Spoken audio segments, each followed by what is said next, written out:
What's up, Raptors fans? Fred VanVleet resigned with the Raptors. Fred VanVleet resigned with the Raptors. VanVleet resigned. All systems say. Where do you think Francisco Lindor is about to end up? And VanVleet is staying in the North End. Francisco Lindor. He's coming to the North. He's coming to the Blue Jays. Ibaka is gone. Serge Ibaka went to the Clippers.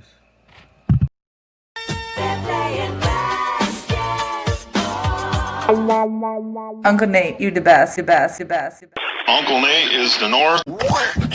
What's up, Raptors fans? Fred VanVleet resigned with the Raptors. Fred VanVleet resigned with the Raptors. VanVleet resigned. They're making me giddy on Saturday, and guess what? All systems say. Where do you think Francisco Lindor is about to end up? In the 6.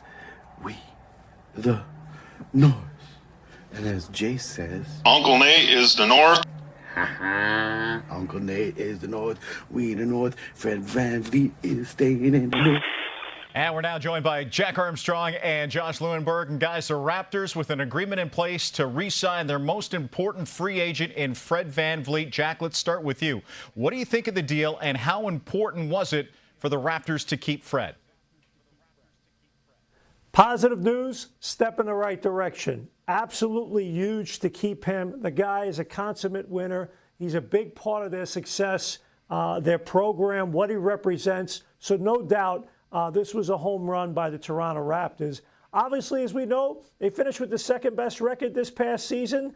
You lose Kawhi Leonard, Danny Green. They had a terrific year. Nonetheless, when you look at the playoffs, Nick Nurse only trusted 7 guys. So to build on this, obviously Serge Ibaka coming back would be big, and you're going to need internal improvement. You just can't hold serve here. You got to get better. You know, the Matt Thomases, the Patrick McCaws of the world, those guys got to take another step along with the guys you currently have because you want to keep getting better.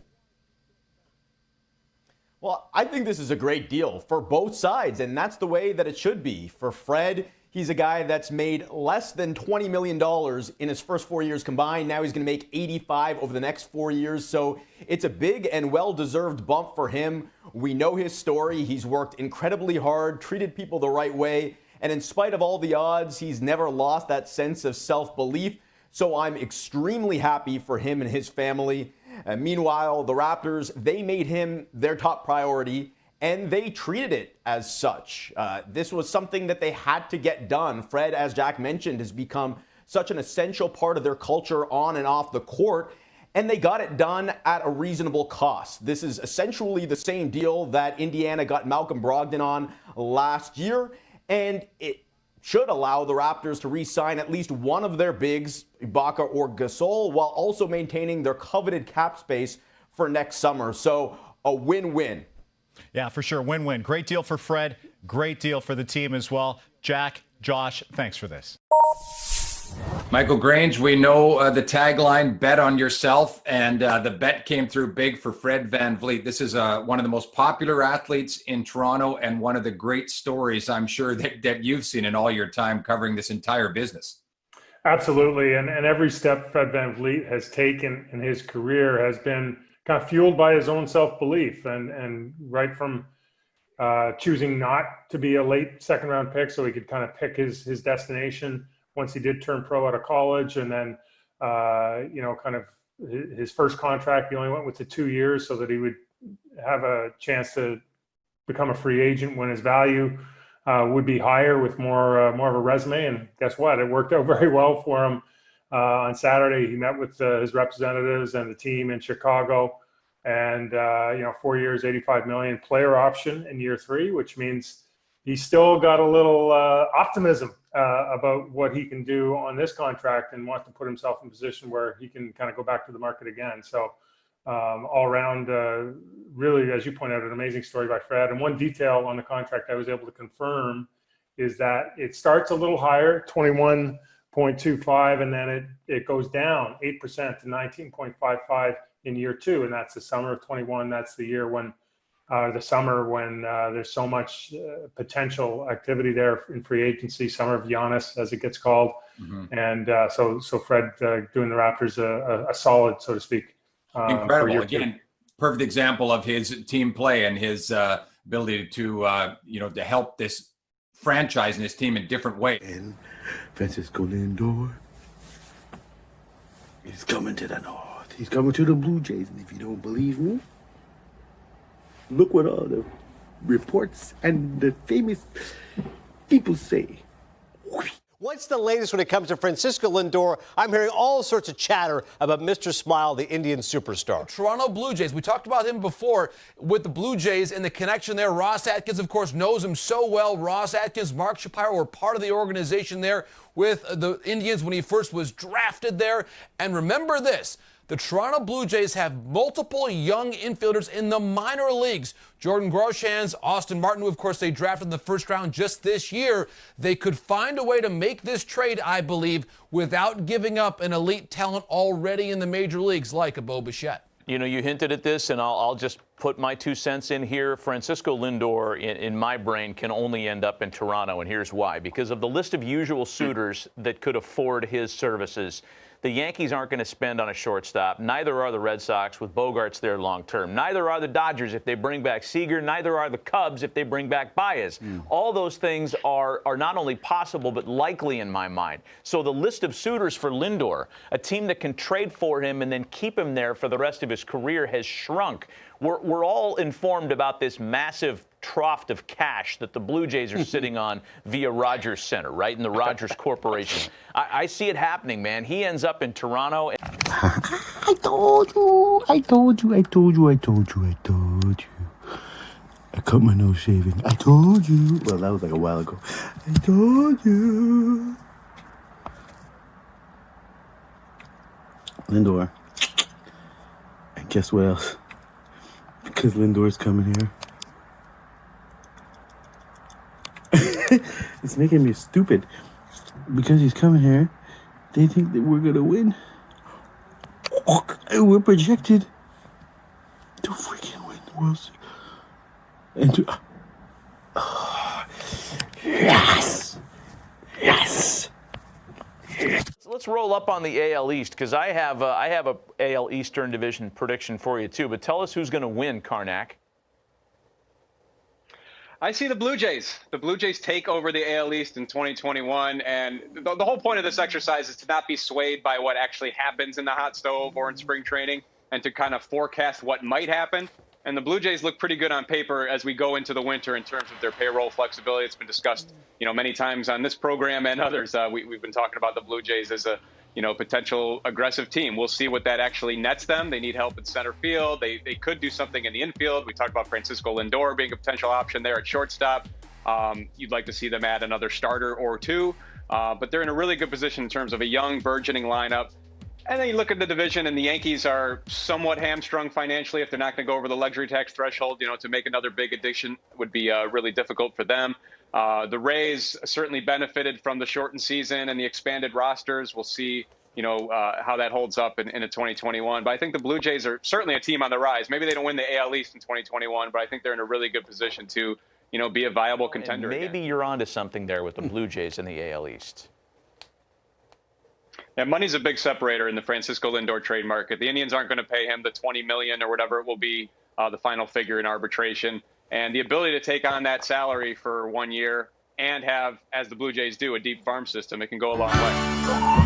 Toronto #1. Toronto #1. Toronto #1. Hey, Toronto #1. New York. Boston. Baltimore. I already forgot about them. And Tampa. Tampa. Shit, we the South? Yeah. Tampa Raptors. That was a good team. You mother suckers are gonna see my Raptors. Blue Jays are number one. That's the number one.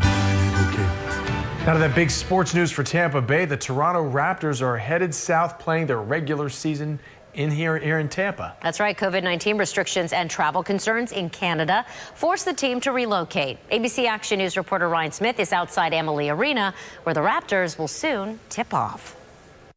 Well, here we are, 2020. The Lightning win it all. The Rays go all the way to the World Series. We have Tom Brady and Gronk playing at Ray J. And finally, an NBA team in Tampa.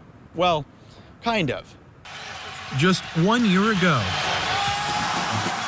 the Toronto Raptors captured the NBA Finals championship. Next month, Toronto's team is Tampa's, at least temporarily. Have that opportunity, even if it's just for a year, to get to check out not only the Raptors, but the other teams that are going to come into town. Fans are thrilled Tampa will play host. The Raptors will call Amalie Arena home for 36 regular season games. It is exciting, and it gives us something to be proud of our city for and be excited for, and take our mind off things in a year that's been particularly challenging for a lot of people. Amalie's CEO stating tonight it is a privilege and a great opportunity to bring NBA basketball to our community.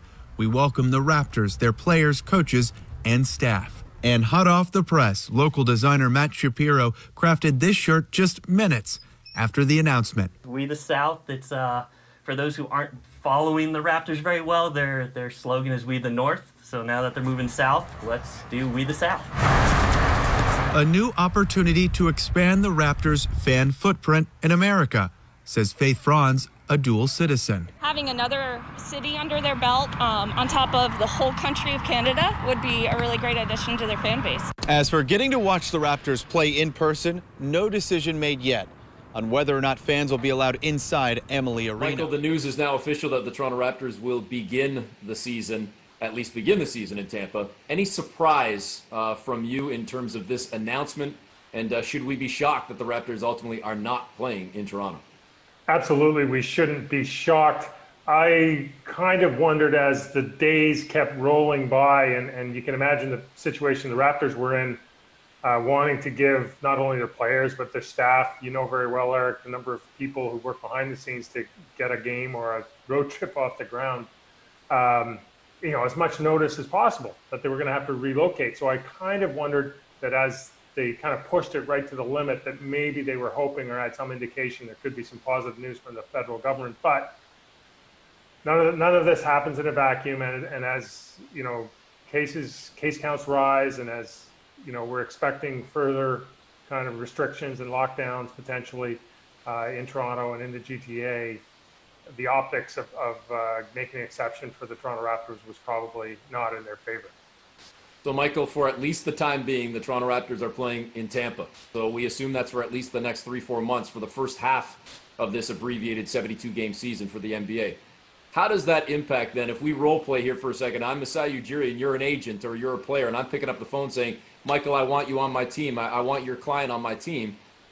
Does that impact free agency when I don't even know where I'm going to be in 3 or 4 months from now? If it's going to be the entire season in Tampa? If this is something that stretches into next fall, next season as well, how much does the uncertainty impact the Raptors and what they're trying to do with free agency and so much more? I don't think it would be that big an issue. I think more for their incumbent players, just because, they may or may not have residences up here and all those kinds of things. But if you're coming to the team for the first time, and things, as we know in the NBA, there's been so much upheaval, so much uncertainty, so much having to kind of react quickly, and certainty is kind of out the window for now, to have a decision where, okay, you can come play in Tampa, Florida for, the next 6 months on a 3-year deal. And after that, you might be in Toronto. I mean, it's probably fine. It makes it easier. It's a quicker transition. I don't think any free agent is changing cities this year is kind of rolling into town and buying a house and doing all that in the short term. There's just not enough time. So if anything, it might be a marginal benefit for, a first-year Raptor who's coming here for the first time, coming to the Raptors for the first time, to go to a more familiar environment like Tampa. If they happen to have Florida residency, I think with a no state tax, that might be a small element of attraction. And maybe for the Toronto Raptors, a chance to put out some Tampa Raptor jerseys now and at least recoup some of the lost revenue with jersey sales. Michael, thanks for this. Lindor is coming. Lindor's coming. Happy Saturday. Boom. Comment, like, and subscribe. I'm stupid right now. VanVleet gets a wide open look. Puts it in. Fred VanVleet. 22 points off the bench as Golden State calls timeout. Well, Fred needed to see another look of that clutch three to put the Raptors up by 3 with under 4 minutes to go. Pascal, you're loving this one, huh? Nah, that was a big shot. I remember that like yesterday. It's crazy. Yeah, that's that step back, come here. Step back, come here. Excuse me. Where you going? Excuse me, sir. Yo, I'm right here. Shout out to Quinn Cook. That's my man. But yeah, I needed that. Yeah, yo, Raps fans. Yeah. Look. Check out We the Champs. Champ hat. You know the deal. Nate's caps and tees. Yeah. Ow. Boom. Yo. VanVleet signing with the Raps has made raps on Raptors YouTubers like me gone stupid. You think we like, you think Raps fans like VanVleet signing? Let's find out. Let's fucking go.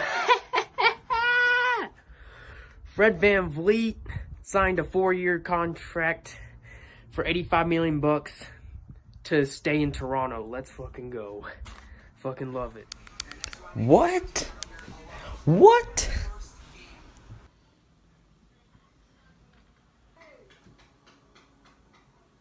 Let's go. Freddie is back. He stayed, and the deal has been signed, sealed, and delivered. Fred VanVleet, he ain't going anywhere. Sorry, Knicks. Sorry, Pistons. He has just re-signed on a 4-year, $85 million deal with the Toronto Raptors per Shams. Yes! It's happened. It's finally happened. We're all waiting for the news in anticipation. It may not be Christmas officially, but it feels like Christmas for Raptor fans. Oh boy, Fred VanVleet re-signed for the Toronto Raptors, a 4-year, $85 million contract, an average annual value of $21.25 million for Fred VanVleet.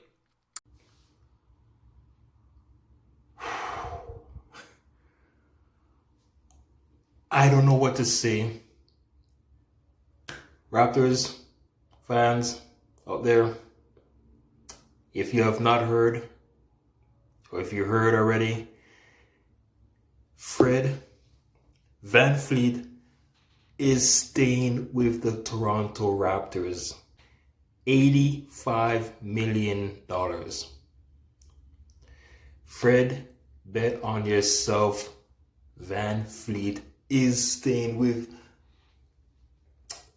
the home team, the Toronto Raptors. My gosh. Wow. This is big news for the Raptors. Big news for the Raptors. I'm telling you. I don't know what else to say, but I am so excited. Fred VanVleet is staying in Toronto. Good fucking shit. Been waiting for that news all fucking off season. Let's fucking go. I mean, I do think we slightly overpaid him a little bit. But hey, he's staying. Let's go. Let's fucking go. Wow! Pause the multi-nativerse or something. Pause. We the North. It's freaking snowing. It really is the North. Just put my hood on. What the hell am I doing? Yo, I'm pausing because I just realized that is it Raptors fans or Toronto fans or whatever, but we love to say let's go, because that's what I say. Let's go, Raptors fans. Let's go, Raptors Nation. Let's go, Jays fans. Let's go, the Six. Let's go. Jesus. And yo, that kid is hilarious, so I put him twice. That little cussing kid made me laugh. And yo, I should have put that. I should have worn my Raptors hat that had all the stuff on it. Yeah, because they had everybody was wearing the same hat. I should, instead of wearing the We the Champ, I should have worn the hat that everybody else had. But I ain't the same as y'all. I am the best. That's long term, and long term being a year away. What about right now? What does that do? What does this deal do for what the Raptors need to do during this free agency period? I think the Raptors got to get, and I wouldn't be surprised if they're about to jump on a plane and go meet Serge Ibaka, because we've seen the market for bigs kind of dry up a little bit.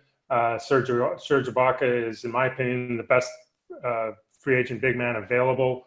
And if he leaves, you're not replacing him with a better player. We all saw the struggles Marc Gasol had when he came back and played in the bubble. So it's not like I think you can depend on him, if he comes back, to be, to shoulder a full-time starter's load. So, that's got to be number one, is you got to go and go hard with Serge Ibaka and, either pay him a ton of money for 1 year to kind of forego some of the longer-term deals that might be out there, or maybe you got to consider going multiple years with Serge Ibaka.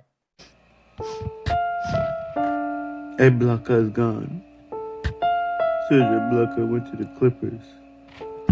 Just like minutes ago, they just announced it, but this video is not going to be out because I was going to make all the dancing and happy and the joy of VanVleet resigning and possibility of Lindor being a champ.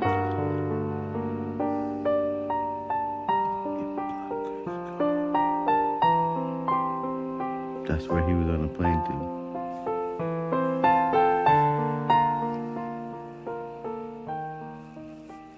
Good news, bad news type of day for the Raptors. Bobby Webster and Masai Ujiri on a plane to Chicago to try and keep Serge Ibaka, but multiple reports saying Saturday night that Ibaka has agreed to a 2-year, $19 million deal with the Clippers. We were wondering what the Clippers would do. Now Ibaka reunited with Kawhi Leonard, whom he won a championship with in Toronto.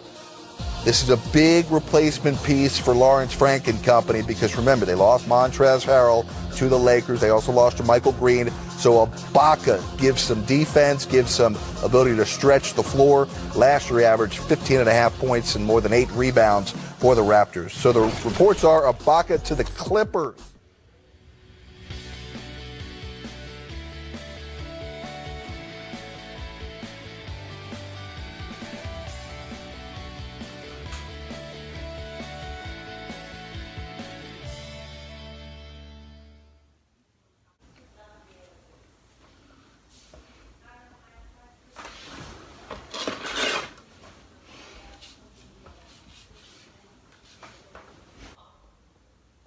You've got to be kidding me. Yo, Levi. Hey, yo, Levi. Hey. Yo, kid. Cheer up. Francisco Lindor could be coming to the Blue Jays. VanVleet is coming. Lindor is coming. Serge coming. Lindor coming. Pandemic coming. Boom. Comment, like, and subscribe. I'm stupid right now. Use your finger like this and you click the like button and the subscribes. I have tons of pennants. Maybe I should do a baseball collector showcase on this. Nates, caps, and tees. At Natitude. Zip, zap, zip, zip, that, zip, zap. Zoom.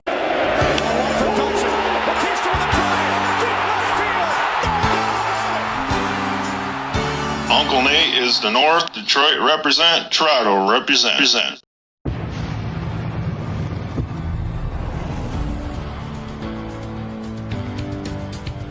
Umbalapalapalelo. Umbalapalapalelo. Yeah.